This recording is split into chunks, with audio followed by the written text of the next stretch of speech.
अच्छा जी, हमने जो लास्ट टाइम पढ़ा था वो था एग्जैक्ट डिफरेंशियल इक्वेशन। और हमने ये कहा था कि अगर डी एक्स के साथ कोई चीज़ हो, फिर डी वाई के साथ अगर कोई चीज़ हो और इक्वल टू ज़ीरो, हमने क्या कहा था, m D x plus n d y. M को याद रखिएगा, एम जो है वो उसके अंदर एक्स और वाई मौजूद है, और जो एन है उसके अंदर भी एक्स और वाई मौजूद है। मैंने अपनी आसानी के लिए खाली एम और एन लिखा है, मगर असल में यहाँ पे एम ऑफ एक्स वाई है, एन ऑफ एक्स वाई, यानी कि m and n are functions of x and y, x और वाई के फंक्शन। ठीक है, फिर हमने ये कहा था कि ये इक्वेशन एग्जैक्ट होगी अगर हम m का डेरिवेटिव लें y के हिसाब से और n का डेरिवेटिव लें x के हिसाब से, और दोनों क्या आ जाए, इक्वल आ जाए, तो हम कहते हैं कि ये इक्वेशन क्या है, एग्जैक्ट। इक्वेशन एग्जैक्ट उस वक्त होती है जब m का डेरिवेटिव y के हिसाब से, n का डेरिवेटिव x के हिसाब से इक्वल टू जीरो। और सवाल यह कि हमने m का x के हिसाब से क्यों डेरिवेटिव लिया, n y के हिसाब से क्यों लिया, n का हमने x के हिसाब से क्यों लिया, ये दोनों इक्वल कहाँ से आ गए। तो ये सारी अभी डिटेल जो मैं अभी बताने लगा। एक तो हमने ये पॉइंट देखना है कि हमने इसी को इक्वल क्यों रखा, m का हम x के हिसाब से डेरिवेटिव ले सकते थे। एक तो इस क्वेश्चन का जवाब हमने देना है। दूसरा ये है कि हमने जब क्वेश्चन सॉल्व किया था तो m की जगह पे हमने पार्शियल एफ और पार्शियल एक्स को हमने m रख दिया था, और पार्शियल एफ और पार्शियल वाई को हमने n रख दिया। एक हमारे पास ये क्वेश्चन बना था वहाँ पे, जब हमने पहली इक्वेशन बनाई थी, दूसरी इक्वेशन बनाई थी, पार्शियल एफ और पार्शियल एक्स बनाया, पार्शियल एफ और पार्शियल वाई, तो इसके हमने फिर क्वेश्चन निकाले थे। ठीक है, और तीसरा क्वेश्चन जो आखिरी था कि हमने f इक्वल टू सी क्यों पुट किया। लास्ट में जब मैंने कहा था कि हमारा जो सोल्यूशन होगा उसमें क्या होगा, f इक्वल टू सी होगा, तो वो हमने क्यों किया था। इन तीनों सवालों के जवाब जो भी मैं अभी देना है।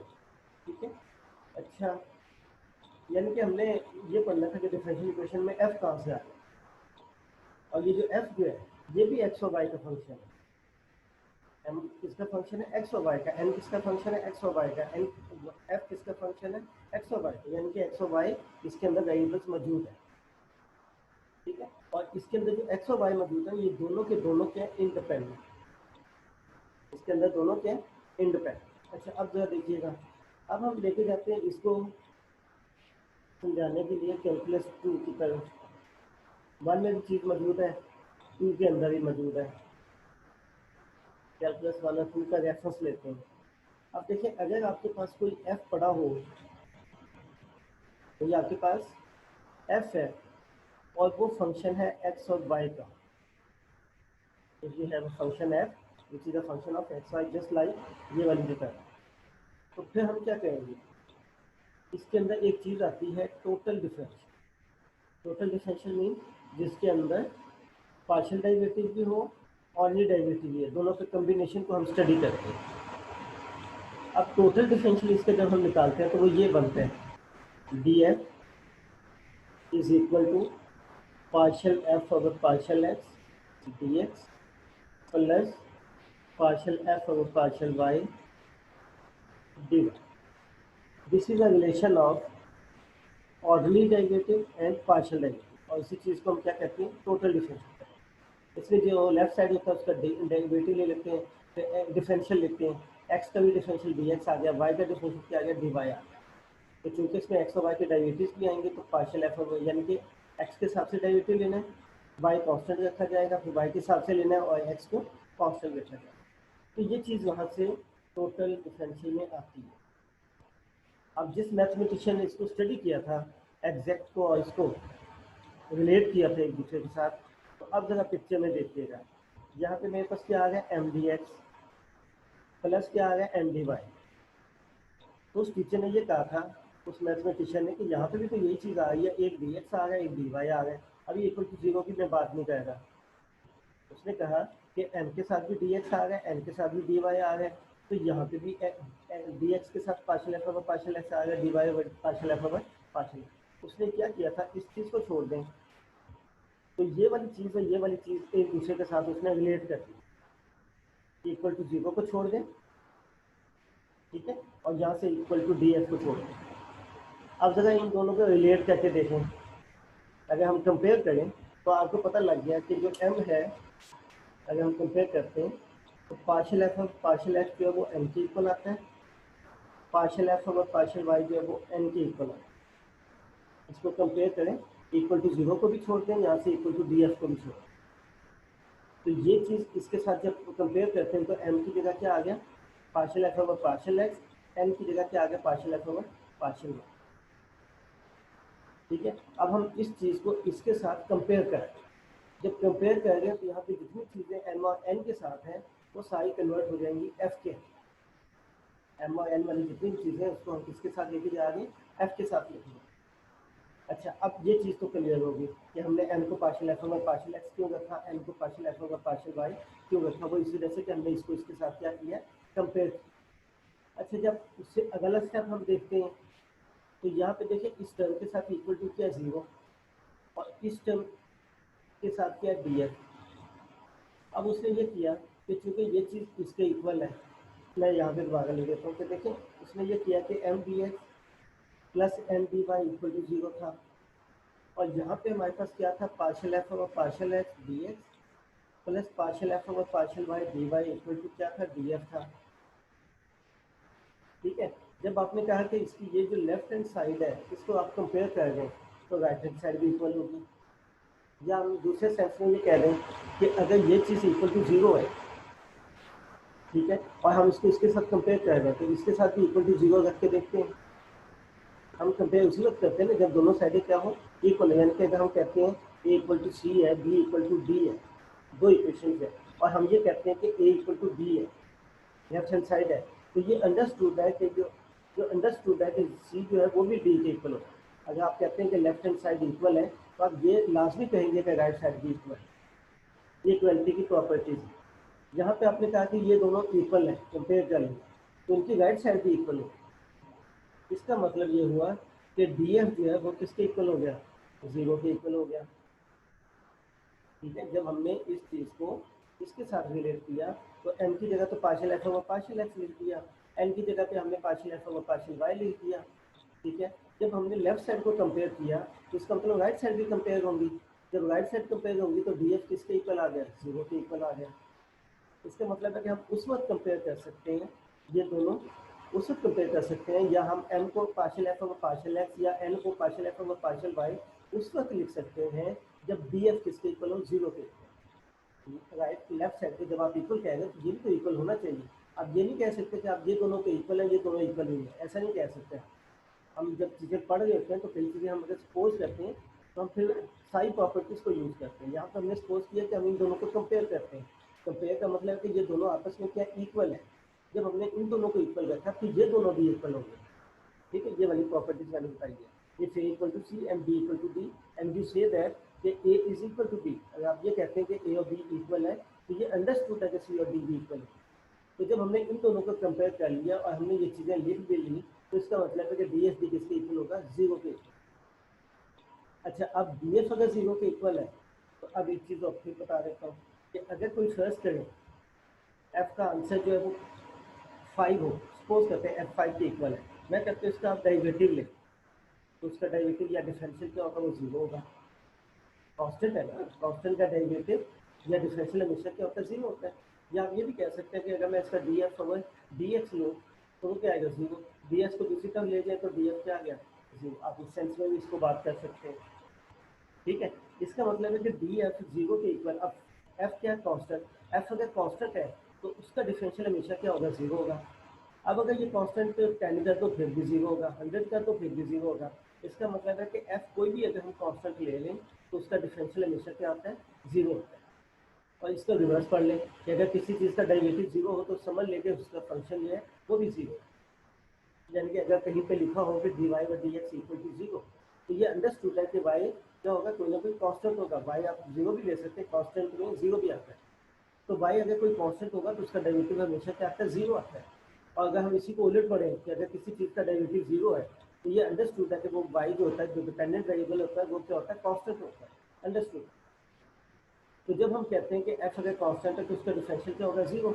और अगर किसी चीज़ में डिफरेंशियल इक्वल टू 0 पड़ा हुआ है तो इसका मतलब है कि एफ किसके इक्वल होगा, कांस्टेंट के इक्वल। तो यहाँ पे हम यही चीज़ें जब कंपेयर कर रहे थे तो हमने कहा कि राइट साइड भी इक्वल है। जब राइट साइड इक्वल है तो इसका मतलब है कि डिफरेंशियल इक्वल टू 0 हो गया। जब डिफरेंशियल 0 के इक्वल हो गया तो इसका मतलब है कि एफ क्या होगा, कांस्टेंट होगा। यानी कि जब आप इन दोनों को कंपेयर करते हैं, एम की जगह partial F over partial X लिखते हैं, एन की जगह पे partial F over partial Y लिखते हैं, और एम और एन को आप उठा के एफ में ले जाते हैं, तो ये एफ में उस वक्त जाएगा जब एफ किसके इक्वल होगा, सी के इक्वल होगा। अदरवाइज आप लिख नहीं सकते, क्यों? क्योंकि आपने लेफ्ट साइड को इक्वल किया तो राइट साइड भी इक्वल होगी। जब आपने लेफ्ट साइड से ये दो चीज़ें निकाली हैं तो राइट साइड से भी जो चीज़ निकलेगी वो भी यूज होगी। तो हम ये सारे क्वेश्चन को किस में लेके जा रहे हैं, एफ में लेके जा रहे हैं। तो ये हमने जब इन दोनों को इक्वेट किया लेफ्ट साइड को तो ये आ गया, जब हमने राइट साइड को इक्वेट किया उसके साथ कंपेयर किया तो ये आ गया। ये चीज़ भी पता लग गई कि एफ इक्वल टू सी क्यों आया।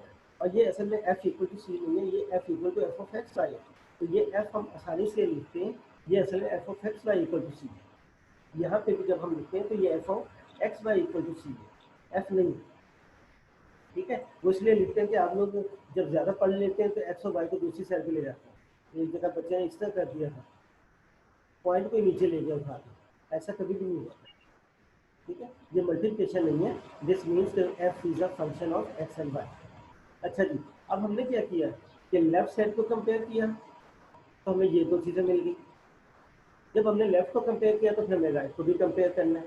जब हमने राइट को कंपेयर किया तो वो फिर हमें एफ इक्वल टू सी में। क्लियर होगी की बात? अच्छा, अब मसला आ गया कि अब ये जो हम इक्वल करते हैं एम ओवर एन को, ये हम क्यों करते हैं? अब क्वेश्चन ये है। अच्छा, अब ये चीज़ जब आप कंपेयर करते हो यहाँ पे, ठीक है, और इसका टोटल डिफरेंशियल ये बनता है, इसका टोटल डिफरेंशियल अगर आपका ये बनता है, समझ आ गया? इसका टोटल डिफरेंशियल आपका ये है, तो ये उस वक्त एग्जिस्ट करता है, ये वाली चीज़, इसका टोटल डिफरेंशियल उस वक्त एग्जिस्ट करता है जब इसके अंदर एफ ऑफ एक्स वाई क्या हो, एफ ऑफ वाई एक्स। याद रखिएगा कि अगर हमारे पास ये कैलकुलस 2 में आप लोगों ने पार्शियल डेरिवेटिव पढ़े होंगे, अगर आपके पास कोई फंक्शन है और इसका हम partial F over partial x लें, ठीक है, तो वो भी निकलता है। इसी का अगर हम partial F over partial Y लें तो वो भी निकल सकता है, जिसको हम एफ ऑफ एक्स कहते हैं, इसको हम एफ ऑफ वाई कहते हैं। ये सिंगल डेरिवेटिव होते हैं। फिर जब हम इनके डबल डेरिवेटिव्स लेते हैं तो एफ ऑफ एक्स का डेरिवेटिव एक्स के हिसाब से दोबारा लिया जा सकता है, एक्स का डेरिवेटिव वाई के हिसाब से भी लिया जा सकता है। यहाँ पे एफ का डेरिवेटिव वाई का पहले लिया हुआ वाई के हिसाब से दोबारा लिया जा सकता है, और एफ ऑफ वाई का पहले से मौजूद है तो एक्स के हिसाब से दोबारा लिया सकता है। This is second order derivative. ठीक है, जानवाज साहब ने भी कराया, किसी और किसी ने कराया तो उसने भी कराया। ठीक है, और ये उस वक्त होता है, ये टोटल डिफरेंशियल उस वक्त एग्जिस्ट करता है जब ये, यानी कि ये चीज़ उस वक्त बनती है जब ये दोनों आपस में क्या हो, इक्वल। ये दो, इसमें क्या है कि एक्स का डेरिवेटिव पहले है, बाद वाई के हिसाब से बाद में लिया है। एफ ऑफ वाई एक्स में वाई के हिसाब से डेरिवेटिव पहले है और एक्स के हिसाब से बाद में किया। तो ये टोटल डिफरेंशियल उस वक्त बनता है जब ये दोनों आपस में क्या हो, ये। अच्छा, अब हमने क्या किया, इस चीज़ को एग्जैक्ट वाले को इसके साथ रिलेट किया। जब हमने रिलेट किया तो तीन चीज़ें निकली। जब हमने इसको कंपेयर किया तो हमारे पास तीन चीज़ें निकली। एक तो लेफ्ट साइड को जब हमने इक्वल किया तो हमें ये दोनों चीज़ें मिली। जब हमने राइट साइड को इक्वल किया तो हमें ये वाली चीज़ मिली। फिर तीसरी चीज़ यहाँ से भी है कि ये उस वक्त बनता है जब एफ ऑफ एक्स वाई किसके इक्वल हो, एफ ऑफ वाई एक्स के इक्वल हो। अब इससे भी हम एक चीज़ निकालेंगे, वो जरा देखिएगा। अब इसमें हमें ये पता लग गया कि एफ ऑफ एक्स वाई किसके इक्वल होगा, एफ ऑफ वाई एक्स। ठीक है, अब इससे पहले जरा देखें, एफ ऑफ एक्स को हमने क्या लिखते हैं, पार्शियल एफ और पार्शियल एक्स लिखते हैं। एफ ऑफ एक्स को हम यही कहते हैं, एफ ऑफ एक्स किसके इक्वल होता है, पार्शियल एफ और पार्शियल एक्स। असल में क्या होता है, एफ ऑफ एक्स होता है, और एफ ऑफ वाई असल में क्या होता है, पार्शियल एफ और पार्शियल वाई होता है। इसका मतलब है कि एफ ऑफ वाई के पार्शियल एफ और पार्शियल वाई। और ये भी याद रखिए, इसको आपने क्या कहा हुआ है, एम कहा हुआ है, और इसको आपने क्या कहा हुआ है, एन कहा हुआ है। अब हम एफ ऑफ एक्स है तो इसका डेरिवेटिव किसके हिसाब से लेंगे, वाई के हिसाब से। और जब हम इसका वाई के हिसाब से डेरिवेटिव लेंगे तो ये तो बन जाएगा एफ ऑफ एक्स वाई, ये बन जाएगा पार्शियल उसके एफ ओवर पार्शियल एक्स और पार्शियल वाई। अब वाई के हिसाब से लिया ना, पहले एक्स के हिसाब से मौजूद है, वाई के हिसाब से दोबारा लिया, तो जाहिर बात है फिर partial M over partial Y बनेगा। आई पी, तो ये वाली चीज़ उस वक्त एग्जिस्ट, देखें जब हमने इन दोनों की लेफ्ट साइड कंपेयर की तो हमें ये चीज़ें मिल गई, राइट साइड कंपेयर की तो हमें एफ इक्वल टू सी मिला जो हम लास्ट में रखते हैं। ठीक है। अब मैं ये वाली चीज़ की तरफ जा रहा हूँ, ये हम इक्वल क्यों रखते हैं, तो ये चीज़ यहाँ से निकलती है, ये उस वक्त एग्जिस्ट करता है कि जब आपके पास एफ ऑफ एक्स वाई किसके इक्वल हो, एफ ऑफ वाई एक्स के इक्वल हो। अब वो चीज़ बता रहा हूँ, एफ ऑफ एक्स वाई का मतलब ये है कि पहले एक्स के हिसाब से डेरिवेटिव, बाद में वाई के हिसाब से डेरिवेटिव, और एफ ऑफ वाई एक्स का मतलब है कि पहले वाई के हिसाब से डेरिवेटिव, बाद में एक्स के हिसाब से सेकंड डेरिवेटिव गई है। अब पहले एफ ऑफ एक्स इस तरह लिखते हैं और इसको हमने एन के इक्वल रखा हुआ है, तो इसका जब हमने डेरिवेटिव लिया वाई के हिसाब से, ये बनाना है, तो जब हम वाई के हिसाब से लेंगे तो इसका भी वाई के हिसाब से होगा, इसका भी वाई के हिसाब से, तो ये चीज़ बन जाएगी। ठीक है। और यहाँ पे यही चीज़ जब हम पैरेलल इसमें चला रहे हैं, अब इसका डेरिवेटिव किसके हिसाब से लेना है, अब इसका डेरिवेटिव किसके हिसाब से लेना है, वाई के हिसाब से पहले मौजूदा, तो बाद में किसके हिसाब से लेना है, एक्स के हिसाब से लेना है। तो जब हम इसका एक्स के हिसाब से लेंगे तो ये बन जाएगा वाई एक्स, और यहाँ पे क्या बन जाएगा, पहले वाई के हिसाब से था, अब एक्स के हिसाब से आ गया, और राइट साइड पे क्या बन गया था, एन था, तो इसका एक्स के हिसाब से डेरिवेटिव हो गया। अब जरा देखें, अब हमने इन दोनों को क्या रखना है, आपस में इक्वल रखना है। अब देखिए हमारे पास एफ ऑफ एक्स वाई, ये वाली चीज़, ये किसके इक्वल आई है, partial M over partial Y. ये मैंने बताया कि ये चीज़ और ये चीज़ एक जैसी होती है। ठीक है, इसका भी लिख सकते हैं, इसका भी लिख सकते हैं। तो एफ ऑफ एक्स वाई किसके इक्वल आया, partial M over partial Y. F of Y X किसके इक्वल आया, अभी हमने किया है, partial N over partial X, ये वाला आया। ठीक है। अब हमने ये कहा कि ये दोनों इक्वल होने चाहिए, टोटल डिफरेंशियल उस वक्त एग्जिस्ट करता है जब ये दोनों क्या हो, इक्वल हो। इसका मतलब इसकी लेफ्ट साइड हम क्या करेंगे, आपस में इक्वल करेंगे। जब लेफ्ट साइड इक्वल है तो ऑटोमेटिकली इसकी राइट साइड भी इक्वल होगी।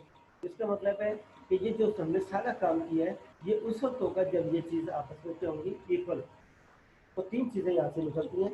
पहले हमने कहा कि टोटल डिफरेंशियल एग्जिस्ट करता है, जब एग्जिस्ट करता है तो फिर हमने कहा कि एफ ऑफ एक्स किसके इक्वल होगा, एफ ऑफ वाई एक्स के इक्वल होगा। जब इक्वल होगा तो पार्शियल एफ होगा, पार्शियल एक्स हमने कंपेयर करके एन रखा हुआ था, पार्शियल एफ होगा, पार्शियल वाई कंपेयर करके एन रखा हुआ था। तो इसका मतलब है कि इसका एक्स का डेरिवेटिव वाई के हिसाब से लिया, वाई का डेरिवेटिव एक्स के हिसाब से लिया, ये दोनों इक्वल करने के लिए। इसको जब हमने वाई के हिसाब से लिया तो ये partial M over partial Y बन गया, इसको एक्स के हिसाब से लिया तो partial M over partial X बन गया। हमारे पास ये दो चीज़ें आ गई। जब हम वही प्रॉपर्टी जो मैंने अभी बताई थी कि अगर हम ए इक्वल टू सी है, बी इक्वल टू डी है, हम कहते हैं ए और बी लेफ्ट साइड इक्वल है तो राइट साइड भी इक्वल होगी। जब हम लेफ्ट साइड को ऐड करेंगे तो राइट साइड को भी ऐड करेंगे, यानी कि A plus B equal to C plus D. अगर हम डिवाइड करेंगे ए ओवर बी तो ये सी ओवर डी हो जाएगा, यानी कि इक्वल हो दो इक्वेशन तो उनको हम इस तरीके से डील करते हैं। अब हमने यहाँ पे फिर कहा कि जब ये इसकी लेफ्ट साइड इक्वल है तो ऑटोमेटिकली इसकी राइट साइड भी क्या होगी, इक्वल। तो जब राइट साइड इक्वल होगी तो ये टोटल डिफरेंशियल आपका उस वक्त बनता है जब ये चीज़ क्या हो, एग्जिस्ट करे। तो ये हमारे पास एग्जैक्ट उस वक्त होगा, यानी कि हम इसको एग्जैक्ट उसके मुताबिक उस वक्त सॉल्व करेंगे। एग्जैक्ट वहाँ से निकले कि ये हम उसके मुताबिक एग्जैक्ट उस तरीके से सॉल्व करेंगे जब ये चीज़। तो सबसे पहले हम ये चेक किया कि वाकई ये दोनों इक्वल आते हैं कि नहीं आते। इक्वल आएंगे तो फिर हम इसकी ये बाकी चीज़ों को हम स्टडी करेंगे। जब ये इक्वल आ गए, ठीक है ना, अगर ये इक्वल नहीं आते तो इसका मतलब है कि F of x Y Y F of Y X के इक्वल नहीं होगा। अगर ये दोनों इक्वल नहीं होगा तो ये भी इक्वल नहीं होगा, जब ये इक्वल नहीं होगा तो ये भी एग्जिस्ट नहीं करेगा। जब ये एग्जिस्ट ही नहीं करेगा तो आप इसको इसके साथ इस वाले के साथ कंपेयर ही नहीं कर सकते। जब कंपेयर नहीं कर सकते तो हम इसकी आगे वाली चीज़ें नहीं स्टडी करें। इसलिए सबसे पहले हम क्या करते हैं, ये पढ़ते हैं, ये इक्वल होंगी तो एग्जैक्ट हो गया। जब एग्जैक्ट हो जाए तो फिर हम कहते हैं कि एम इसके इक्वल है, एन इसके इक्वल है, क्योंकि हम जब ये हो गया तो फिर हम कंपेयर कर सकते हैं। जब कंपेयर कर सकते हैं तो फिर एम को इसके इक्वल ले लेंगे, एन को इसके इक्वल ले लेंगे, लेफ्ट साइड को इक्वल ले लेंगे। जब लेफ्ट साइड इक्वल ली है तो फिर हमारे पास राइट साइड भी इक्वल होगी। जब राइट साइड इक्वल होगी तो वहाँ से क्या निकलेगा, एफ इक्वल टू सी। इसका मतलब है कि पहले लेफ्ट साइड को, ये जो हमारी लेफ्ट साइड है, लेफ्ट साइड को इक्वल करके हमने यहाँ से क्या निकालना है, एफ निकालना है। जब एफ निकल आएगा फिर हम उसको सी के इक्वल रख देते हैं। तो एफ यहाँ से जब निकलता है तो आपको पता है एफ कोई फंक्शन होता है, फिर उसके अंदर सी ऑफ वाई आ जाता है, अगर आपको याद हो। तो हम इस तरीके से इसको फिर सॉल्व करते हैं, फिर सी ऑफ वाई की वैल्यू निकाल के एफ निकालते हैं। फिर हम कहते हैं कि जब हमने लेफ्ट साइड के मुताबिक सॉल्व कर लिया तो राइट साइड भी हम डिस्कस करेंगे। तो राइट साइड में एफ किसके इक्वल होता है, सी के।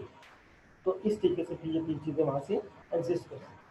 और दूसरी एक और बात इसी के अंदर कि जब हमने ये पढ़ा था कि partial F over partial X को एम के इक्वल रखा तो ये इक्वेशन 1 कर दी, partial F over partial Y को हमने एन के इक्वल रखा तो इक्वेशन 2 है। तो हमने यहाँ पे सॉल्व किया था पहले कि हमने इंटीग्रेट किया किसके हिसाब से, एक्स के हिसाब से, ठीक है, और किसको किया, इक्वेशन 1 को की। इक्वेशन 1 को एक्स के हिसाब से इंटीग्रेट किया तो एफ इक्वल टू एम का integration plus C of Y आ गया। फिर हमने सी ऑफ वाई निकालने के लिए इसका डेरिवेटिव लिया वाई के हिसाब से, इक्वेशन 2 बनाने के लिए, फिर कंपेयर किया इसको इक्वेशन 2 के साथ, कंपेयर किसके साथ किया, इक्वेशन 2 के साथ, ठीक है। फिर वहां से हमारे पास सी और वाई की वैल्यू निकली। अब एक और काम भी कर सकते हैं, अब हमने इंटीग्रेट किसको किया था, 1 को, किसके साथ से, x के साथ से, आप 2 को भी कर सकते हैं, मगर जब 2 को कहेंगे तो उसको इंटीग्रेट करेंगे y के साथ से, उसको इंटीग्रेट करेंगे किसके साथ से, y के साथ से, तो उसमें चीज़ इस तरह बनेगी, f इक्वल टू एन का इंटीग्रेशन हो जाएगा y के साथ से, और यहाँ पे सी ऑफ एक्स आ जाएगा, उलट हो जाएगा साथ, यहाँ पे क्या बनता था, सी ऑफ वाई, एक्स के साथ से करते हैं तो y कांस्टेंट होता है, जब y के साथ से करते हैं तो x कांस्टेंट होता है, तो उसके अंदर सी ऑफ एक्स आ जाएगा। और सी ऑफ एक्स की वैल्यू निकालने के लिए पहले हमने इसको इक्वेशन 1 को इंटीग्रेट किया, इक्वेशन 2 के साथ कंपेयर किया, अब इक्वेशन 2 को इंटीग्रेट किया तो किसके साथ कंपेयर करेंगे, इक्वेशन 1 के साथ, तो फिर यहाँ पे हम फिर f का डेरिवेटिव x के साथ से लेंगे और इसको इक्वेशन 1 के साथ कंपेयर करके सी ऑफ एक्स की वैल्यू निकालेंगे। तो ये काम भी आप कर सकते हैं, ठीक है। तो ये आज का लेक्चर था, इसके मुताबिक आप लोग सारी चीज़ों को पूरा करें। तो और अगर कोई चीज़